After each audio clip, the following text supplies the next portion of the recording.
اور چوتھی پابندی یہ ہے کہ شکار نہیں کرنا۔ پانچویں پابندی یہ ہے کہ بال اور ناخن نہیں کاٹنے۔ چھٹی پابندی یہ ہے کہ مکہ حدود حرم کے اندر یا کسی بھی حالت میں آپ نے کوئی پودا نہیں اکھاڑنا۔ تلبیہ احرام میں آنے کے بعد سب سے افضل ذکر تلبیہ اور لبیک کہنا ہے۔ اللہ کے نبی صلی اللہ علیہ وسلم نے مسلم شریف کی حدیث میں فرمایا اتانی جبریل میرے پاس آئے اور انہوں نے کہا کہ آپ اپنے صحابہ سے کہیے ان یرفعوا اصواتہم کہ وہ اپنی آواز کو اونچا کرے تلبیہ سے۔ صحابہ فرماتے ہیں، ترمذی شریف کی روایت ہے کہ ہم اللہ کے نبی صلی اللہ علیہ وسلم کے ساتھ حج پہ جا رہے تھے، کنا نصرخ صراخا، ہم اونچی آواز سے زور سے تلبیہ پڑھتے۔ صحابہ فرماتے ہیں ترمذی شریف کی ایک اور روایت میں کہ جب بھی ہماری سواری اوپر جاتی یا نیچے آتی تو ہم زور سے لبیک کرتے، اور اللہ کے نبی صلی اللہ علیہ وسلم نے فرمایا ما من حجر او مدر، کوئی پکا گھر، کچا گھر، پتھر جب ہمارے تلبیہ کو سنے گا تو وہ قیامت میں ہمارے لیے گواہی دے گا۔ کوشش کریں زیادہ دیر نہ کھڑے ہوں، اگر آپ حجر اسود پہ زیادہ دیر کھڑے ہوتے ہیں تو رش بڑھتا ہے اور لوگوں کو تکلیف ہوتی ہے، لہٰذا بہت مختصر ایک بسم اللہ اللہ اکبر یوں کریں اور نکلیں۔ اس کے بعد 7 چکر میں ہر چکر میں جب آپ حجر اسود پہ پہنچیں تو اپروکس لوکیشن میں کوئی ایگزیکٹ جگہ طے نہیں، لوگ دیکھ رہے ہوتے ہیں نیچے، پہلے لائن ہوتی تھی بچہ لائن ختم کر دی، تو آپ بسم اللہ اللہ اکبر یوں کر دیں، اور یا آپ یوں چلتے ہوئے بسم اللہ اللہ اکبر اور آگے چلیں۔ اگر آپ میں زیادہ تھکن نہیں ہے، ہمت ہے، تو پھر آپ ڈائریکٹ صفا مروہ کی طرف جائیں۔ اب تک آپ نے 8 مرتبہ استعلام کر لیا ہے بیت اللہ کا بسم اللہ اللہ اکبر، ایک شروع میں کیا ہے اور پھر ہر چکر کے آخر میں کیا ہے، تو 8 مرتبہ۔ اب 9ویں مرتبہ جب آپ صفا مروہ کے اوپر چڑھ رہے ہوں گے، چاہے فرسٹ فلور پہ کریں، گراؤنڈ فلور پہ کریں، چھت پہ کریں، ہر جگہ کرنا جائز ہے۔ اگر نیچے رش ہے آپ 2nd 3rd فلور پہ چلے جائیں، اور جب صفا مروہ شروع کرنے سے پہلے جب آپ چڑھ رہے ہوں تو آپ پھر بسم اللہ اللہ اکبر کریں۔ اگر حرم میں رش ہے آپ باہر پڑھ لیں۔ اگر آپ کے ہوٹل میں مسجد ہے جس کی صفیں حرم کے قریب تک آتی ہیں یا نظر آتی ہیں سامنے، اتصال ہے، گویا کہ اتصال کے رولز بھی حرم میں ذرا سہولت والے ہیں۔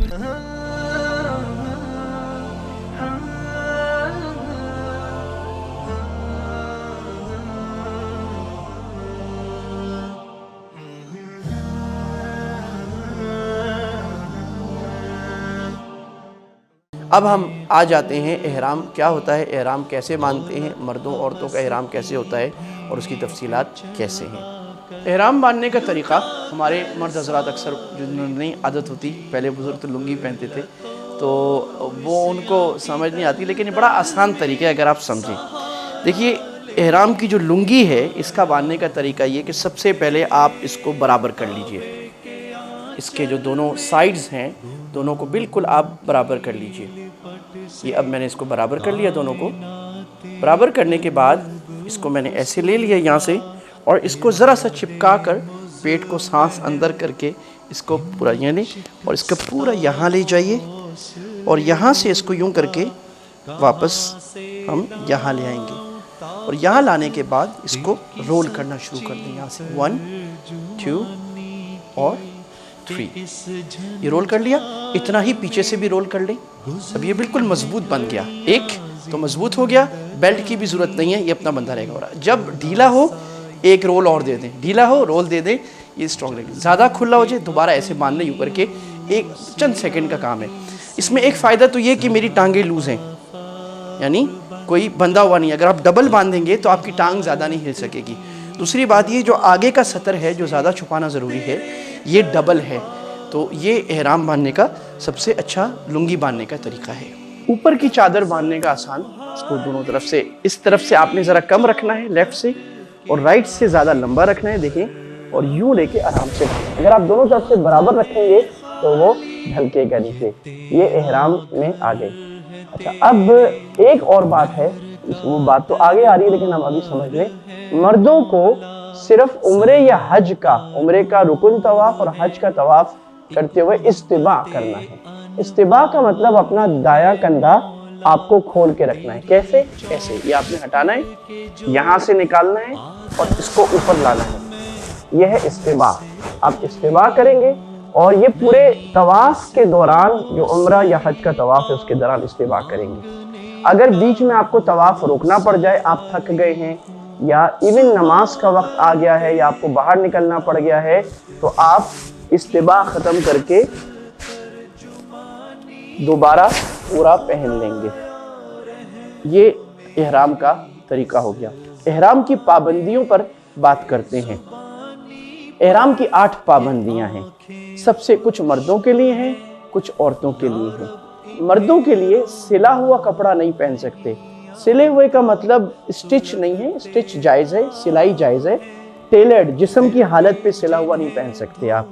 اگر آپ قمیض کو بھی ایسے کر کے ڈال لیں تو یہ جائز ہے، اس میں کوئی حرج کی بات نہیں ہے۔ زیادہ بہتر یہ کہ سفید کپڑا ہو۔ اللہ کے نبی صلی اللہ علیہ وسلم نے ہرے رنگ کا بھی پہنا ہے، کسی بھی رنگ کا کپڑا پہن سکتے ہیں، سفید زیادہ بہتر ہے۔ دوسری پابندی یہ ہے کہ سر اور چہرہ ڈھکا ہوا نہ ہو، اور خواتین کے لیے صرف چہرہ جو یہاں سے لے کر یہاں تک، بالوں سے لے کر یہاں تک اور کان کی لو سے کان، یہ ڈھکا ہوا نہ ہو، اور مردوں کے لیے دونوں ڈھکے ہوئے نہ ہوں۔ تیسری پابندی یہ ہے کہ آپ نے خوشبو نہیں لگانی، اور چوتھی پابندی یہ ہے کہ شکار نہیں کرنا۔ پانچویں پابندی یہ ہے کہ بال اور ناخن نہیں کاٹنے۔ چھٹی پابندی یہ ہے کہ مکہ حدود حرم کے اندر یا کسی بھی حالت میں آپ نے کوئی پودا نہیں اکھاڑنا۔ اور ایک پابندی احناف نے لگائی ہے، تیل نہیں لگانا، کیونکہ تیل میں بھی کچھ نہ کچھ خوشبو کسی قسم کی ہوتی ہے۔ یہ تو احرام کی پابندیاں ہو گئیں۔ کچھ اور مسائل احرام کے آگے کرتے ہیں۔ لیکن احرام کس کو کہتے ہیں؟ اس چادر کو نہیں، احرام اس چادر کو نہیں کہتے، یہ احرام کی ایک ضرورت ہے۔ احرام کا مطلب عربی میں ہے اپنے اوپر بعض چیزوں کو حرام کر لینا، اپنے اوپر چند چیزوں کو آپ خود اپنے ارادے سے اللہ کے کہنے سے منع کر لیتے ہیں، جو عام دنوں میں جائز ہے۔ ایسے ہی جیسے روزے میں ہم 3 چیزوں کو اپنے اوپر حرام کر لیتے ہیں جو عام دنوں میں حلال ہے، کھانا پینا اور بیوی کے قریب جانا۔ تو احرام کی پابندیوں میں بھی یہی ہم نے یہ چیزیں، اور ایک اور پابندی رہ گئی تھی، وہ یہ ہے کہ میاں بیوی کا صحبت کرنا یا شہوت کی باتیں کرنا بھی احرام میں منع ہے۔ لیکن جب تک آپ نے احرام کی نیت نہیں کی تو یہ چیزیں منع نہیں ہیں۔ نیت کا مطلب احرام میں آدمی داخل ہوتا ہے، احرام کی حالت میں، جیسے روزے کی حالت میں آدمی داخل ہوتا ہے دل کی نیت کرنے سے۔ تو میں نیت کرتا ہوں کہ میں دل کے اندر نیت کرتا ہوں، چاہے میں زبان سے نہ بھی بولوں، کہ میں احرام کی حالت میں داخل ہو رہا ہوں۔ بعض کتابوں میں دعا بھی لکھی ہے، اللہم انی ارید العمرۃ، اللہم انی ارید الحج والعمرۃ فیسرھا لی وتقبلھا منی۔ یہ دعا حدیث میں نہیں ہے، لہذا اس کو سنت سمجھ کے نہیں پڑھنا، یہ دعا پڑھنے کی ضرورت بھی نہیں ہے، کیونکہ دل کا ارادہ کیا میں احرام میں آ رہا ہوں بس۔ جب تک آپ نے چادر پہن لی اور ابھی آپ نے نیت احرام کی نہیں کی، آپ احرام میں نہیں ہیں۔ چنانچہ ابھی آپ بال کاٹ سکتے ہیں، میاں بیوی والے تعلقات کر سکتے ہیں، تیل لگا سکتے ہیں، بلکہ سنت یہ ہے کہ احرام کی نیت سے پہلے آپ اچھی طرح خوشبو لگا لیں۔ اور ایک اور بڑی کمال کی سنت یہ ہے، حضرت عائشہ رضی اللہ تعالیٰ عنہ فرماتی ہیں کہ رسول اللہ صلی اللہ علیہ وسلم نے جب احرام باندھا تو ان کو میں نے یہاں کندھے پر خوشبو لگائی۔ تو بھئی اگر میاں بیوی ساتھ جا رہے ہیں تو بیوی آپ کو رخصت کر رہی ہے تو اس سے آپ کندھے پر خوشبو لگوا سکتے ہیں، یہ بھی سنت ہے۔ اسی طرح بال وغیرہ کاٹنا، باقی چیزیں، ٹوپی پہننا، یہ آپ نے جب تک نیت نہیں کی آپ کر سکتے ہیں۔ بعض لوگ اس میں بہت زیادہ تکلف کرتے ہیں کہ وہ کیا کرتے ہیں کہ ابھی احرام کی نیت نہیں کی ہوتی تو چادر کو یوں کر کے سر پہ ڈال لیتے ہیں۔ تو اس خواہ کے تکلف کی ضرورت نہیں، کیونکہ سر کھولنا کوئی گناہ نہیں ہے، یا نماز پڑھتے ہوئے بھی جیسے آپ نے پڑھنا ہے عام پڑھ لیں۔ اللہ کے نبی صلی اللہ علیہ وسلم نے بہت مرتبہ بغیر ٹوپی پہنے بھی نماز پڑھی، اگرچہ اکثر آپ ٹوپی یا پگڑی پہن کر پڑھتے تھے، تو چونکہ آپ اس حالت میں آ گئے ہیں لہٰذا اب خواہ ٹوپی نہ پہنیں۔ اسی طرح بعض حضرات جب آپ اس حالت میں آئیں تو آپ کو پھر کوئی ایسا کام نہیں کرنا چاہیے جو احرام کا منع ہو۔ مثلا لوگوں کے سامنے خوشبو نہ لگائیں، لوگوں کے سامنے، چاہے آپ حلال بھی ہو گئے، آپ نے حلق کرا لیا ہے، آپ کوئی ایسا کام نہ کریں جس سے یہ اندازہ ہو کہ آپ احرام میں نہیں، کیونکہ لوگ سمجھیں گے احرام میں یہ کام کر رہے ہیں۔ بعض حضرات احرام میں حلق کرا لیتے ہیں، سر پہ ٹوپی پہن لیتے ہیں، یہ اس حیت کے خلاف ہے، اس وقت میں آپ کو ایسا کام نہیں کرنا چاہیے۔ ان پابندیوں کا خیال کریں۔ چند ضروری مسائل، بعض لوگ کہتے ہیں ہم بیلٹ پہن سکتے ہیں، بیلٹ بالکل پہن سکتے ہیں اگرچہ اس میں سٹچنگ ہو، کیونکہ سٹچنگ منع نہیں ہے۔ البتہ بیلٹ اس طرح نہ پہنیں کہ اگر بیلٹ کھولیں تو احرام نیچے گر جائے۔ بیلٹ آپ سامان رکھنے کے لیے پہنیں یا اس کو سپورٹ کرنے کے لیے پہنیں، سپورٹ اس کے اوپر نہیں ہوتی۔ بٹن لگا سکتے ہیں، بٹن آپ احرام پہ لگا سکتے ہیں، کوئی حرج کی بات نہیں ہے۔ خوشبو کیا ہوتی ہے؟ بعض لوگ اس میں بہت زیادہ پریشان ہوتے ہیں۔ خوشبو ہر وہ چیز ہے جس کو لوگ عام طور پہ خوشبو یا فریگرنس سمجھتے ہوں۔ something which is considered a nice smell or fragrance، وہ کہلائے گی خوشبو یا طیب۔ عربی میں اللہ کے نبی صلی اللہ علیہ وسلم نے طیب سے منع فرمایا۔ اگر آپ ویزلین کریم لگا رہے ہیں نو ایشو، آپ نیویا کریم لگا رہے ہیں، پونڈ لگا رہے ہیں، اس میں خوشبو ہے۔ آپ پرفیوم لگا رہے ہیں، اس میں مسئلہ ہے۔ آپ ٹوتھ پیسٹ ایسا لگا رہے ہیں جس سے بہت زیادہ خوشبو منہ سے آتی ہے وہ منع ہے۔ آپ نارمل خوشبو لگا رہے ہیں جس میں اسمیل تو ہے لیکن کوئی بہت زیادہ فریگرنس نہیں ہے، نارمل پلین سینسوڈائن، یا آپ بغیر خوشبو والے ٹوتھ پیسٹ بھی آتے ہیں وہ آپ لگا رہے ہیں، کوئی حرج کی بات نہیں۔ صابن اگر بغیر خوشبو والا لگا رہے ہیں جس میں ہلکی سی اسمیل ہے، کوئی خاص خوشبو نہیں ہے، تو منع نہیں۔ یہ ایک بڑا کثرت سے ہوتا ہے کہ لوگ صابن بھول کے لگا لیتے ہیں یا ہینڈ واش لگا لیتے ہیں پھر پریشان ہوتے ہیں۔ اس میں علماء کرام کی 2 رائے ہیں۔ ایک رائے علماء کی یہ ہے کہ اس میں چھوٹا دم آئے گا، چھوٹے دم کی تفصیل آگے آ جائے گی۔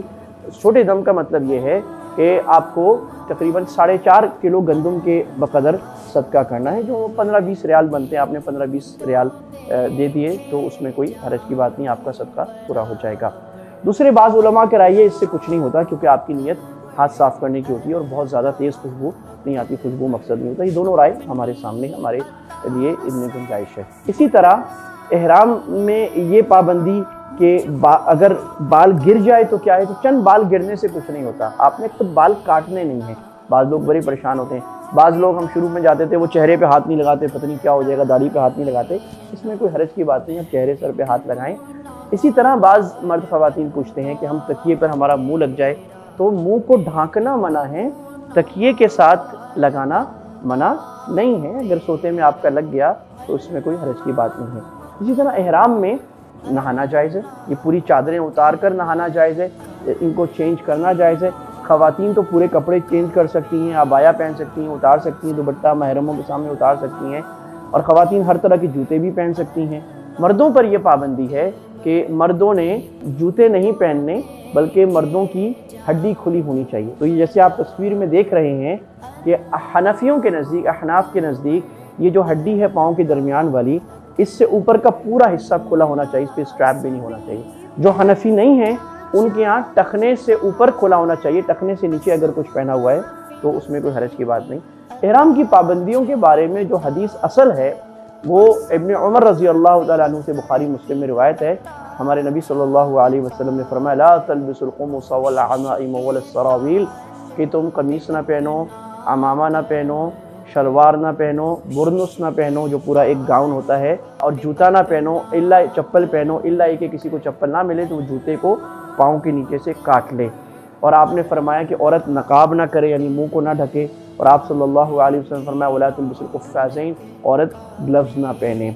خواتین کے لیے ایک اور تنبیہ ضروری، چہرے کے اوپر کپڑا لگانا منع ہے لیکن پردہ ساقط نہیں ہوا، پردہ ضروری ہے، خواتین کو چہرے کا پردہ کرنا چاہیے۔ حضرت عائشہ رضی اللہ تعالیٰ عنہ کی متعدد روایت ہیں۔ حضرت عائشہ فرماتی ہیں کہ ہمارے سامنے جب مرد حاجی آتے تھے ہم اپنے چہرے کے آگے دوپٹہ کر لیا کرتی تھی۔ اسی طرح صفوان بن عسال کی حدیث میں ہے کہ وہ جو لمبا بڑا دلچسپ قصہ ہے جس میں حضرت عائشہ رضی اللہ عنہ پورے قافلے سے پیچھے رہ گئی تھیں، تو صفوان آئے اور انہوں نے انا للہ و انا الیہ راجعون، حضرت عائشہ کو اکیلے بیٹھے ہوئے دیکھا، ان کا چہرہ کھلا ہوا تھا، تو حضرت عائشہ فرماتی ہیں فخمرت وجہی، میں نے اپنے چہرے کو چھپا لیا۔ اور علامہ قرطبی نے دیگر مفسرین نے کثیر رحمہ اللہ نے لکھا ہے کہ عورتوں کے پردے کا مطلب یہ ہے کہ وہ چہرے کو ڈھانپ کے رکھیں۔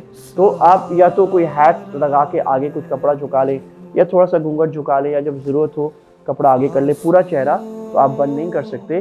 البتہ اس میں مردوں کے اوپر ذمہ داری ہے کہ وہ نامحرم خواتین کی طرف نہ دیکھیں، خواتین چہرے کو جتنا ہو سکتا ہے ایک حد تک چہرے کو چھوئے بغیر چھپا کے رکھیں۔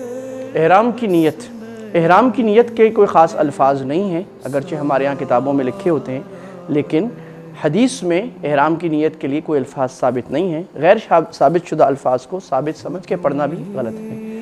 احرام کی نیت ایسے ہی جیسے روزے کی نیت ہے، دل میں ارادہ کرنا ہے کہ میں احرام میں آتا ہوں، اور پھر حدیث میں بولنا ہے لبیک عمرۃ، اگر عمرے کی نیت ہے، اور حج کی ہے تو کہنا ہے لبیک حجۃ، اور پھر 3 مرتبہ لبیک پڑھنا ہے۔ میرے ساتھ پڑھیے تاکہ تلبیہ کے الفاظ ہمارے صحیح ہو جائیں۔ لبیک اللہم لبیک، لبیک لا شریک لک لبیک، ان الحمد والنعمت لک والملک لا شریک لک، لبیک اللہم لبیک، لبیک لا شریک لک لبیک، ان الحمد والنعمت لک والملک لا شریک لک، لبیک اللہم لبیک، لبیک لا شریک لک لبیک، ان الحمد والنعمت لک والملک لا شریک لک۔ تلبیہ احرام میں آنے کے بعد سب سے افضل ذکر تلبیہ اور لبیک کہنا ہے۔ اللہ کے نبی صلی اللہ علیہ وسلم نے مسلم شریف کی حدیث میں فرمایا اتانی جبریل میرے پاس آئے اور انہوں نے کہا کہ آپ اپنے صحابہ سے کہیے ان یرفعوا اصواتہم، کہ وہ اپنی آواز کو اونچا کرے تلبیہ سے۔ صحابہ فرماتے ہیں، ترمذی شریف کی روایت ہے کہ ہم اللہ کے نبی صلی اللہ علیہ وسلم کے ساتھ حج پہ جا رہے تھے، کنا نصرخ صراخا، ہم اونچی آواز سے زور سے تلبیہ پڑھتے۔ صحابہ فرماتے ہیں ترمذی شریف کی ایک اور روایت میں کہ جب بھی ہماری سواری اوپر جاتی یا نیچے آتی تو ہم زور سے لبیک کرتے، اور اللہ کے نبی صلی اللہ علیہ وسلم نے فرمایا ما من حجر او مدر، کوئی پکا گھر، کچا گھر، پتھر جب ہمارے تلبیہ کو سنے گا تو وہ قیامت میں ہمارے لیے گواہی دے گا۔ مرد زور کی آواز سے تلبیہ پڑھیں، خواتین آہستہ آواز سے تلبیہ پڑھیں، اور جب بھی پڑھیں کم سے کم 3 مرتبہ پڑھیں، اور زیادہ سے زیادہ پڑھیں، ایک دوسرے کو یاد دلائیں، تلبیہ کا ماحول بنائیں۔ البتہ مل کے پڑھنا یہ سنت کے خلاف ہے، سنت یہ سارے مل کے پڑھیں، ہر ایک اپنی پیس سے جیسے مناسب ہے ویسے پڑھتا رہے۔ یہ حالت دنیا کی سب سے بہترین حالت ہے۔ اللہ آپ کو دیکھ رہا ہے، اللہ آپ کی طرف متوجہ ہے، اللہ آپ کی دعائیں قبول کر رہا ہے، اللہ استغفار قبول کر رہا ہے۔ آپ پوری دنیا میں کس کے لیے دعا کر رہے ہیں، معافی مانگ رہے ہیں، اللہ قبول کر رہا ہے۔ براہ مہربانی اس میں بلڈنگز کو نہ دیکھیں، گاڑیوں کے ماڈل نہ دیکھیں، تبصرہ نہ کریں، تنقید نہ کریں، غیبت نہ کریں، برائی نہ کریں، یہ غلط یہ صحیح۔ کوشش کریں زیادہ اللہ کی طرف رجوع میں رہیں تاکہ ہمارا حج مبرور اور برکتوں والا بنے۔ بسم اللہ الرحمن الرحیم۔ عمرے کا طریقہ، اب ہم جدہ ایئرپورٹ سے یا مدینہ سے بس یا ٹرین کے ساتھ مکہ پہنچ گئے ہیں۔ مکہ وہ بالاتفاق جگہ ہے جو امت کے اکثر علماء پوری امت کے نزدیک دنیا کی سب سے زیادہ محترم اور مکرم شہر ہے۔ مکہ میں داخل ہونے سے پہلے بڑا زبردست احترام ہو، تلبیہ کی آوازیں اوپر ہونا شروع ہو جائیں۔ میرے نبی صلی اللہ علیہ وسلم نے بخاری مسلم کی حدیث میں فرمایا ان مکہ حرمہ اللہ یوم خلق السماوات والارض، اللہ تعالیٰ نے جب سے دنیا کو بنایا مکہ کو حرام اور محترم بنایا، اور یہ قیامت تک محترم رہے گا۔ اس کا کوئی کانٹا کوئی نہیں اکھاڑے گا، یہاں کسی سے لڑائی نہیں کرے گا، یہاں کے شکار کو بھگایا بھی نہیں جائے گا۔ اللہ کے نبی صلی اللہ علیہ وسلم جب مکہ والوں نے آپ نکالا اور آپ مدینہ جانے پہ مجبور ہوئے، آپ حروزہ کے مقام پر جب چھپا کے اس جگہ پہ پہنچے جہاں سے جو شارع عام تھی مکہ سے مدینہ جانے کی، تو آپ نے مکہ کو دیکھا اور آپ رونے لگ گئے۔ آپ نے فرمایا یا مکہ انک لأحب البلاد الیہ، تم مجھے دنیا کی سب سے محبوب ترین شہر ہو، واللہ اگر اللہ کی قسم میری قوم مجھے نہ نکالتی میں تمہیں چھوڑ کے نہ جاتا۔ آپ صلی اللہ علیہ وسلم نے فرمایا مکہ میں ایک نماز پڑھنے کا ثواب ایک روایت کے مطابق 1 لاکھ اور ایک روایت کے مطابق جو بخاری مسلم کی روایت ہے 10,000 ثواب ہے۔ لہٰذا اس احترام سے مکہ کے اندر داخل ہونا، اس کا احترام، کوئی ایسی بات کوئی گناہ، جس طرح علماء فرماتے ہیں یہاں ثواب اللہ سبحانہ و تعالیٰ 70,000 گناہ کر دیتے ہیں، یہاں پر گناہ بھی بہت سارے علماء کے نزدیک بڑھ جاتا ہے۔ پہلے جب مکہ میں داخل ہوں تو آپ اپنے بہتر ہے ہوٹل میں جا کر فریش ہو جائیں، کپڑے چینج کر لیں، احرام کی چادریں اگر چینج کرنے کی ضرورت ہے چینج کر لیں، اگر غسل کی ضرورت ہے غسل کر لیں، اگر بہت تھکے ہوئے ہیں تو آپ پہلے آرام کر لیں۔ ہڑا ہڑی میں تیز میں عبادت نہ کریں، اللہ کو وہ عبادت اچھی لگتی ہے جو سکون کے ساتھ ہو، اطمینان کے ساتھ ہو۔ بھوک لگی ہے تو کھانا کھا لیں، بیچ میں اگر نمازیں آ رہی ہیں تو آپ حرم جا کے نماز پڑھ لیں۔ پھر جب آپ نکلیں تو اگرچہ کتابوں میں لکھا ہے باب الفتح سے داخل ہوں، لیکن اب یہ ممکن بہت دفعہ نہیں رہا، انہوں نے احرام والوں کے لیے باب فہد اور ایک باب عبدالعزیز اور چند دروازے خاص کر دیے ہیں گراؤنڈ میں جانے کے لیے۔ تو آپ کو احرام میں وہاں سے جانا ہے گراؤنڈ فلور میں، اور اندر دعا مستون پڑھ کر مسجد کی جو دعا ہے اللہم افتح لی ابواب رحمتک، دائیں پاؤں مسجد میں رکھ کے اندر جانا ہے اور مسجد میں داخل ہونا ہے۔ اگر فیملی ہے تو کوشش کریں فیملی کے ساتھ جائیں، گروپ ہے تو چند لوگ ساتھ ہوں، کوشش کریں بہت بڑا گروپ 40-50 کا ساتھ نہ ہو، آپ اندر ایک دوسرے کو ڈھونڈتے ہی رہ جائیں گے، پریشان رہیں گے، طواف میں بھی ڈسٹربنس ہوگی، چھوٹے گروپ بنا کر لے جائیں۔ جب بیت اللہ نظر آئے اندر داخل ہو کر تو ایک طرف ہو کر لوگوں کو تکلیف دیے بغیر لمبی دعا مانگے، یہ وہ وقت ہے جہاں پر آپ کی دعا قبول ہوتی ہے۔ اس مسجد حرام میں دعا قبول ہونے کے بے شمار مواقع ہیں۔ مسجد حرام میں آپ نے اس طرح داخل ہونا ہے جیسے کسی اور مسجد میں داخل ہوتے ہیں تو دایاں پیر آگے رکھ کے آگے آپ نے آنے اللہم افتح لی ابواب رحمتک۔ اللہ کے نبی صلی اللہ علیہ وسلم نے فرمایا دنیا میں 3 مسجدیں ایسی ہیں جس کی خاص عبادت کی نیت کر کے آپ جا سکتے ہیں، مسجد حرام، مسجد نبوی اور مسجد اقصیٰ۔ یہ وہ مبارک مسجد ہے۔ جب آپ بیت اللہ کو دیکھیں تو یہ دعا کریں، اللہم زد ھذا البیت تعظیما وتشریفا وبرا ومحابا، اللہ تعالیٰ جی اس گھر کی عزت، اس کی عظمت، اس کے روب کو اور بڑھا دیجئے۔ اور یہ مستون ہے جب پہلی دفعہ کعبے پہ نظر پڑے تو لمبی دعا کریں، ایک طرف کھڑے ہوں، لوگوں کو تکلیف نہ دیں، اور جو آپ کو شرطے وہاں کے پولیس جو انسٹرکشنز دے رہے ہیں ان کو مانیں، یہ ہمارے لیے بنایا گیا ہے۔ کعبے پر جب پہلی نظر پڑے تو ایک طرف ہو کر لمبی دعا مانگنا سنت ہے، اور یہ دعا کی قبولیت کا وقت ہے۔ بیت اللہ میں کتنے مواقع ایسے ہیں جہاں دعا قبول ہوتی ہے۔ بیت اللہ میں داخل ہوتے وقت حرم میں دعا قبول ہوتی ہے، پہلی نظر پہ دعا قبول ہوتی ہے، طواف کے دوران دعا قبول ہوتی ہے، رکن یمانی پر دعا قبول ہوتی ہے، حتیم کے اندر دعا قبول ہوتی ہے، میزاب رحمت کے اندر دعا قبول ہوتی ہے، حجر اسود کے قریب دعا قبول ہوتی ہے، بوسہ لیتے وقت قبول ہوتی ہے، ملتزم کے سینہ لگا کر یا اس کے قریب آتے ہوئے دعا قبول ہوتی ہے، زمزم پینے سے پہلے دعا قبول ہوتی ہے، زمزم پینے کے بعد دعا قبول ہوتی ہے، سعی کے وقت دوران دعا قبول ہوتی ہے، سعی کے ہر چکر میں دعا قبول ہوتی ہے، منی میں دعا قبول ہوتی ہے، مزدلفہ میں، عرفہ میں دعا قبول ہوتی ہے۔ یہ دعاؤں کے لوٹ لینے کا وقت ہے۔ ایک بات کا خیال کریں، اب جب حرم میں داخل ہو رہے ہیں اس وقت یہاں لاکھوں حاجی آیا ہوا ہے، اور انتظام والے جو شرطے ہیں وہ انتظام سنبھال رہے ہیں، اور وہ یہ کوشش کر رہے ہیں کہ کوئی کسی غلط جگہ پہ نہ رکے، کیونکہ رکنے سے ہجوم پڑتا ہے، ڈسپلن خراب ہوتا ہے۔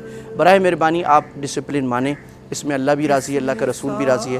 اللہ سبحانہ وتعالی نے فرمایا، یا ایھا الذین آمنوا اطیعوا اللہ واطیعوا الرسول واولی الامر منکم، اے ایمان والو اللہ کی اطاعت کرو، اللہ کے رسول کی، اور اپنے امر والوں کے، جو آپ کے اوپر حاکم ہیں یا آپ کا امیر ہے یا جو آپ کے نظم کا، آپ کے ڈسپلن کا بڑا ہے، ہوز یور ڈائریکٹ رسپونڈنٹ، ان سے آپ ضرور بات کریں۔ تو یہ کوشش کریں کہ آپ کنسنٹریٹ حاجی بنیں، پڑھے لکھے حاجی بنیں، جذباتی حاجی خواہ کے نہ بنیں۔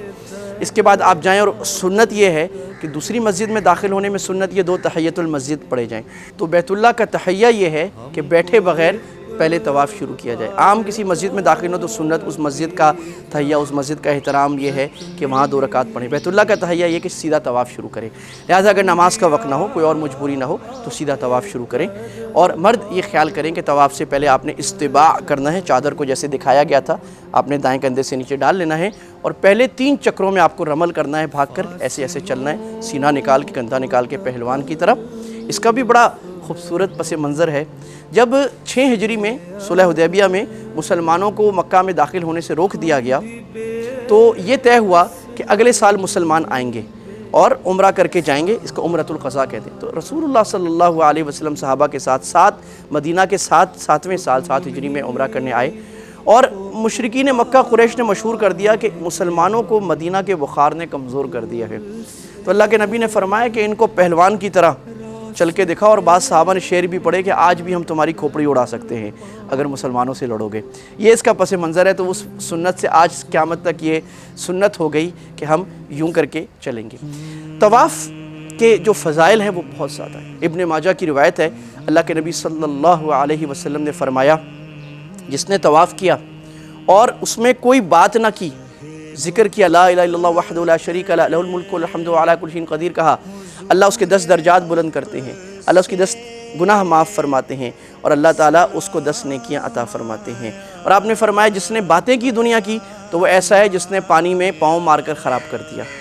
اسی طرح روایت یہ ہے کہ ابن عباس رضی اللہ عنہ کی روایت ہے کہ اللہ کے نبی صلی اللہ علیہ وسلم طواف میں جب رکن یمانی کے قریب پہنچے تھے تو آپ اللہم انی اسألک العفو والعافیہ ربنا آتنا فی الدنیا حسنہ وفی الآخرۃ حسنہ وقنا عذاب النار فرماتے تھے۔ ایک اور روایت نسائی کی ہے کہ اللہ کے نبی صلی اللہ علیہ وسلم صرف حجر اسود کو چوما ہے، رکن یمانی کو ہاتھ لگائے، اس کے علاوہ آپ نے بیت اللہ میں کسی جگہ ہاتھ نہیں لگائے۔ تو بیت اللہ سے کسی اور جگہ ہاتھ لگانا یا چمٹنا یہ سنت سے ثابت نہیں ہے، جیسے بعض بھائی بہنیں ناواقفیت میں جا کر کسی اور جگہ سے لپٹ جاتے ہیں، محبت میں کوئی کر لے اور بات ہے، لیکن یہ سنت یا ثواب نہیں ہے۔ 7 چکر طواف کے آپ نے دائیں طرف سے کرنے ہیں، اور اس میں پہلے جب طواف شروع کرنا ہے تو آپ نے 3 کام کرنے ہیں۔ آپ نے استقبال کرنا ہے، اگر یہ حجر اسود ہے تو حجر اسود کی طرف کرنا ہے، اور پھر آپ نے ہاتھ اٹھانے ہیں، اور پھر آپ نے بسم اللہ اللہ اکبر اور تقبیل کرنی ہے، یوں کر کے جیسے آپ سامنے کسی چیز پہ ہاتھ رکھ رہے ہیں، یوں کر کے، اور پھر یوں کرنا ہے۔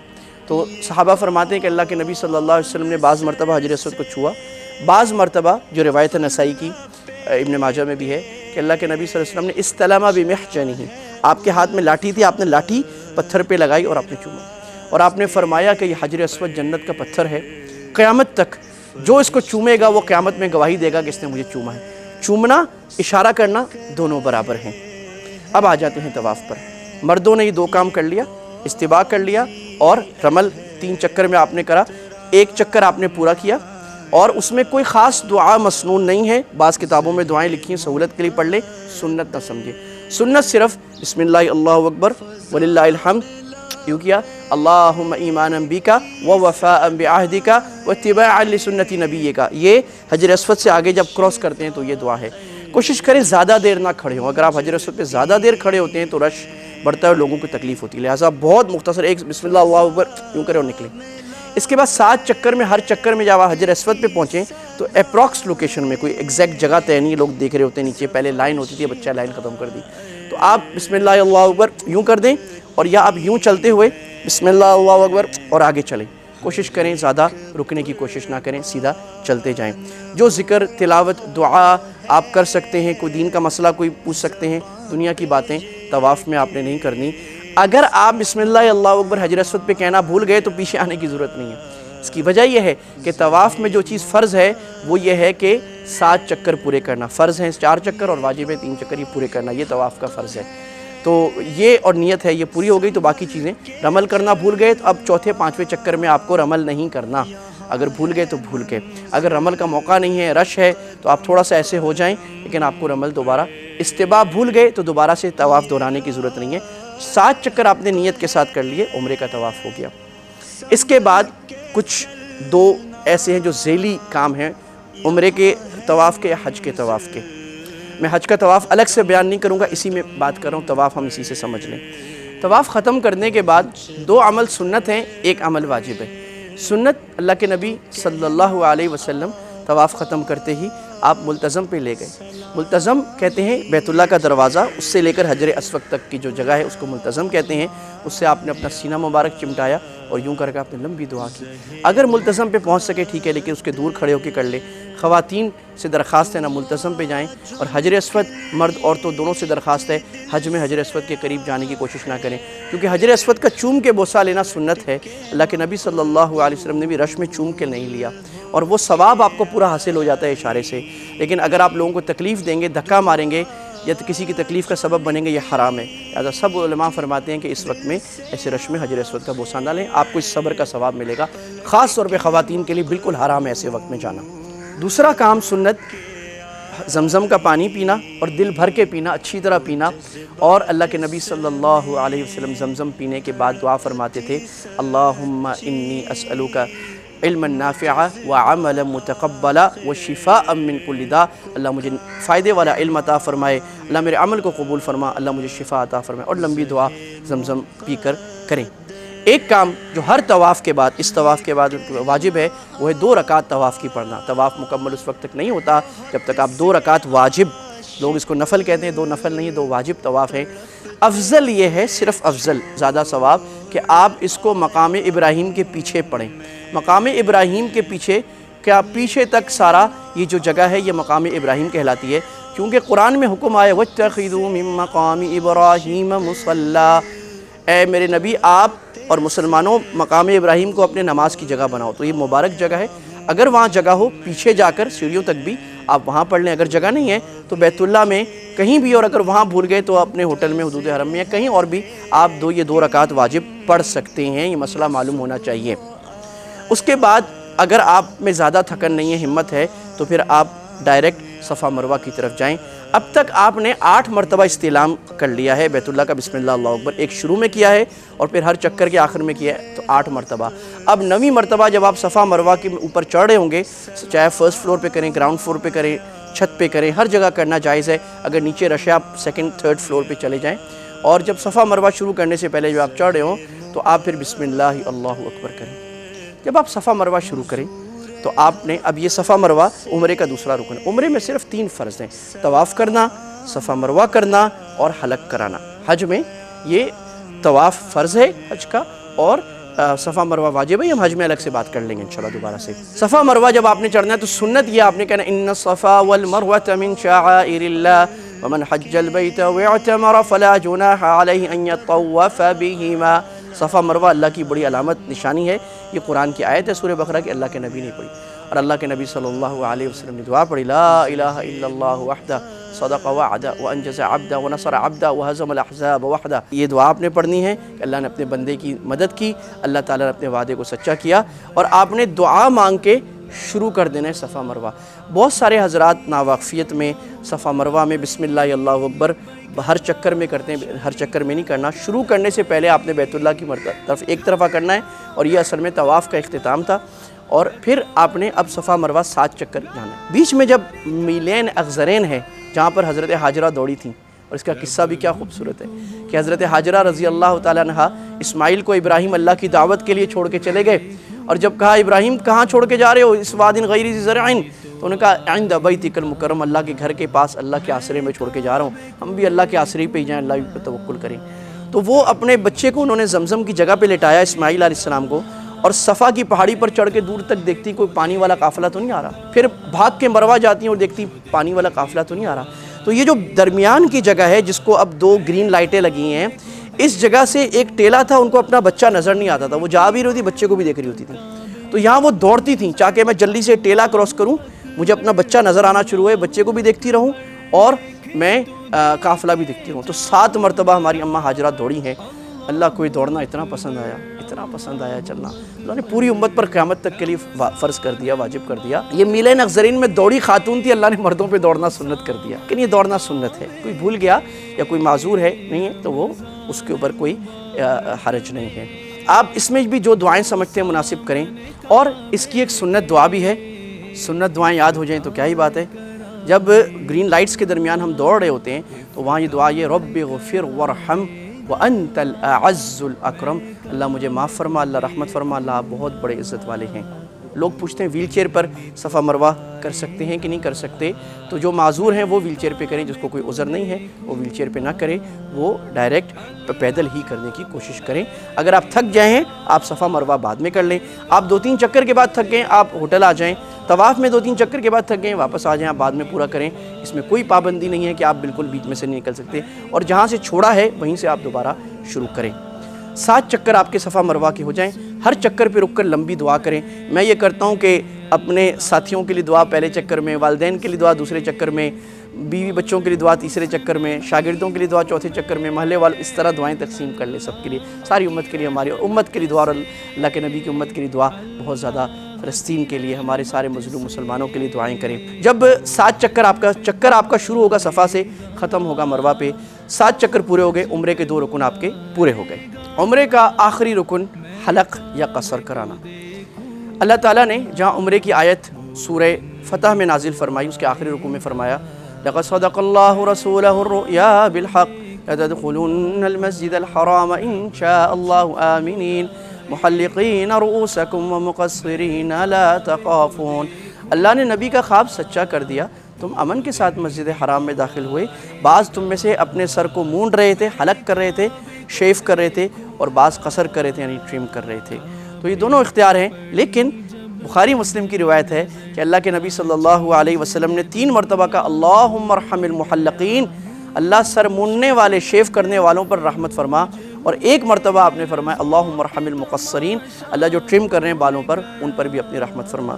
حلق کا مطلب یہ ہے کہ آپ کو اپنے پورے بال یا تو آپ اس طرح پھروائیں، یا پھر آپ مشین پتلی جو ہوتی ہے 0 کی مشین 1 کی مشین وہ آپ کرا لیں تو وہ حلق کے قائم مقام ہو جائے گا۔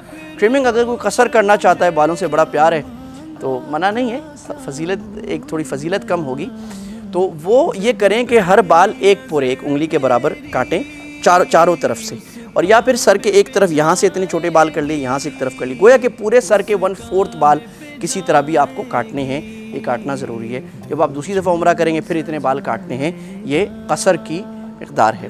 خواتین کیا کریں؟ خواتین 1 لٹھ لے لیں اپنے پورے بالوں کی اور 1 پورے کے برابر بال یہاں سے کاٹ دیں۔ کرنا کیسے؟ خواتین تو وہاں پر کسی ڈسٹ بن میں کسی جگہ، بہت سارے لوگ اتنی ناگواری ہوتی ہے کہ اللہ کی مسجد میں وہاں بال کاٹ کے پھینک رہے ہوتے ہیں، وہاں پر ڈسٹ بنز ہیں، جگہ ہیں، باہر جا کر بہتر ہے، مسجد میں نہ کریں، کسی ڈسٹ بن میں بال کاٹ کر یا کسی جگہ پہ سیو کر لیں۔ خواتین تو فوراً حلال ہو جائیں گی۔ مردوں کے لیے مروہ کے باہر بھی حلاق ہیں، ورنہ کلاک ٹاور کے نیچے اور ہر ہوٹل میں چاروں طرف بہت سارے باربر شاپس حلاق ہیں، وہاں جا کر آپ اپنا حلق کرا لیں یا قصر کرا لیں۔ جب آپ نے سر منڈا لیا، حلق کرا لیا یا قصر کرا لیا، آپ کا عمرہ پورا ہو گیا، آپ کو بہت مبارک۔ مکہ میں رہائش اور مکہ میں قیام۔ مکہ میں جتنا رہیں سب سے افضل عبادت یہاں پر طواف کرنا ہے، جتنا زیادہ طواف کر سکیں اتنا طواف کرنا عبادت ہے۔ جتنی نمازیں حرم کی مل سکیں حرم کی نمازیں پڑھیں، اگر حرم میں رش ہے آپ باہر پڑھ لیں، اگر آپ کے ہوٹل میں مسجد ہے جس کی صفیں حرم کے قریب تک آتی ہیں یا نظر آتی ہیں، سامنے اتصال ہے، گویا کہ اتصال کے رولز بھی حرم میں ذرا سہولت والے ہیں، تو وہ نظر آتی ہیں تو آپ وہاں سے نماز پڑھ سکتے ہیں، لیکن کوشش کریں ہوٹل کی مسجد میں کم سے کم پڑھیں۔ حرم میں جا کر نیچے صحن میں جا کر اندر پہلے سے چلے جائیں، پلان کریں، لمبا بیٹھیں، دعائیں کریں، تلاوت کریں، اس میں وقت گزاریں۔ طواف اگر نیچے بہت رش ہے تو آپ پہلی منزل میں کر سکتے ہیں۔ بعض لوگ یہ پوچھتے ہیں کہ اب آج کل جو صورتحال ہے 2024 تک، وہ یہ ہے کہ صرف احرام والوں کو نیچے گراؤنڈ فلور پہ طواف کرنے دیتے ہیں، باقیوں کو نہیں۔ بعض حضرات پوچھتے ہیں کہ اگر ہم احرام میں نہیں ہیں، احرام کی حالت میں ہم ایسے ہی جھوٹ موٹ کا کپڑا پہن کے اندر چلے جائیں تو کیا ہمیں ایسے اجازت ہے؟ تو سارے محقق علماء فرماتے ہیں آپ خود سوچ لیجئے، آپ سمجھدار ہیں، کیا جھوٹ بولنا، دھوکہ دینا اور قانون کی خلاف ورزی کرنا ایک مستحب عمل کے لیے، طواف نفل ہے، نہ فرض ہے، نہ واجب ہے، نہ سنت موقدہ ہے، کیا جائز ہے جبکہ آپ کے پاس آپشن ہے؟ یہاں تک ثواب کی بات ہے تو اللہ تعالیٰ اعمال کو تولتے ہیں، گنتے نہیں ہیں، اللہ تعالیٰ کوانٹیفائی نہیں ہے، اللہ کوالٹی کو زیادہ دیکھتے ہیں۔ تو آپ پہلی منزل پر اگر آپ نیچے 3 طواف کر سکتے ہیں، پہلی منزل پہ 1 طواف کر لیں، 3-4 چکر کے بعد تھک جائیں بیٹھ جائیں، زیادہ تھک گئے آپ اوپر آپ نے 2-3 چکر کیے ظہر سے پہلے، آپ واپس آ جائیں، عصر میں پھر جا کے پورا کر لیں۔ دوسرا آپ یہ خیال کریں کہ جس وقت میں رش زیادہ ہوتا ہے اس میں طواف کم سے کم کریں، خاص طور پہ خواتین، جیسے عصر کے بعد، فجر کے بعد، مغرب کے بعد رش کا ٹائم ہے، عشاء کے بعد ہلکا ہے، رات میں بعض وقت ہلکا ہے، دھوپ کے وقت میں ہلکا ہے۔ دھوپ کے وقت میں اگر آپ طواف کر رہے ہیں تو بہت اچھا ہوگا، چھتری لے جائیں، سن گلاسز لے جائیں، اپنی ایک آپ اسپرے بوٹل لے جائیں، پانی لیں، تولیہ سر پہ ڈال کے رکھیں، تو آپ کا طواف بڑا ٹھنڈا اور بڑا اچھا ہوگا۔ اسی طرح جو رسول اللہ صلی اللہ علیہ وسلم کی زیارتیں ہیں، آپ کا گھر مبارک کہاں تھا، آپ کی پیدائش کہاں تھی، جنت المعلیٰ، مکہ میں کیا کیا اعمال ہوئے، آپ کا ہجرت کا راستہ کیا تھا، اس کو دیکھیں۔ رسول اللہ صلی اللہ علیہ وسلم کی زندگی پر کوئی کتاب، سیرت مصطفیٰ، رحیق المختوم، سیرت سرور عالم صلی اللہ علیہ وسلم، رسول اللہ کی زندگی کی کتاب پڑھیں۔ ہمارے بزرگ فرماتے ہیں مکہ سے مکہ کی زندگی اور مدینہ سے مدینہ کی زندگی لے کے آئیں، یہاں تک آپ جس طرح عمل کے محبت کے ساتھ اور لوگوں کو تکلیف سے بچاتے ہوئے، پابندی کرتے ہوئے قوانین اور رولز ریگولیشن کی، مکہ میں اپنا قیام پورا کریں۔